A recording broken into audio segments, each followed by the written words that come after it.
நல்லது பண்றதுக்கு அரசியலுக்கு வாங்கடா, கொள்ளை அடிக்கிறது கொலை பண்றதுக்கு அரசியலுக்கு.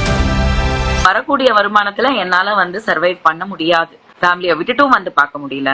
இந்த மாதிரி நிறைய பிரச்சனைகள் இருக்குன்றத நான் புரிஞ்சுக்கிட்டேன். But I wanted to go. Actress Vanitha Vijayakumar தான் இருக்கிறதுக்கு ஒரு வீடு கிடையாது, என்கிட்ட நகை கிடையாது, நான் ரொம்ப கஷ்டமான காலகட்டத்தில் இருக்கேன் அப்படின்னு சொல்லி ரொம்ப எமோஷ்னலாக பேசியிருக்க இந்த வீடியோ தான் இப்போ சோஷியல் மீடியா முழுசும் வைரல் ஆகிட்டு இருக்கு. ஆக்ட்ரஸ் வனிதா விஜயகுமார் ரீசெண்டாக நிறைய இன்டர்வியூஸ் கொடுத்துட்ருக்காங்க. அதில் அவங்களோட பர்சனல் லைஃப், அவங்க கடந்து வந்த பாதை, அவங்களோட மகள் ஆக்டர் விஜய் உள்ளிட்ட பல விஷயங்களை வெளிப்படையாக பேசிகிட்டு இருக்காங்க.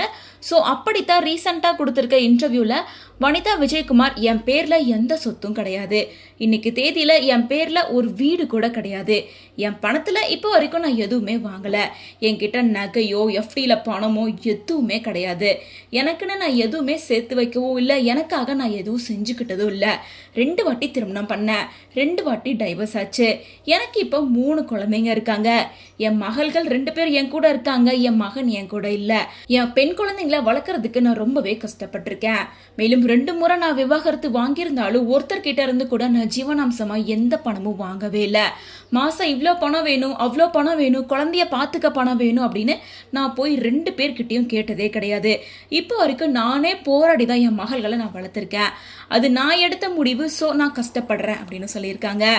நான் நானாக இருக்கணும்னு ஆசைப்பட்றேன், சொந்த காலில் நிற்கணும், யாரையும் நம்பக்கூடாது அப்படின்னு என்னோட 22 வயசுலேயே தெரிஞ்சுக்கிட்டேன், ஹஸ்பண்டை கூட நம்பக்கூடாது அப்படின்னு உறுதியாக இருந்தேன், இவ்வளோ பெரிய வாழ்க்கையாக இருந்தாலும் நம்ம காலில் நம்ம நிற்கணும் அப்படின்ற எண்ணத்தை அப்போ இருந்தே என் மனசில் நான் விதைச்சிட்டேன். 25 வருஷமாக திருமண வாழ்க்கையில் பல ரிலேஷன்ஷிப்பில் இருந்திருக்கேன், அது தனிப்பட்டது, அதுக்காக போய் நான் யார்கிட்டையும் பணம் கேட்டதே இல்லை, எனக்கு பணம் கொடுக்க வேண்டியதும் கிடையாது, இதை சொல்லி நான் பெருமைப்பட்டுக்கிறேன் அப்படின்னு சொல்லி வனிதா விஜயகுமார் இந்த விஷயத்த ரொம்ப மனசொடைஞ்சு ஓப்பனப்பா பேசியிருக்காங்க. மக்களுக்கு நல்லது பண்றதுக்கு அரசியலுக்கு வாங்கடா, கொள்ளை அடிக்கிறது கொலை பண்றதுக்கு அரசியலுக்கு.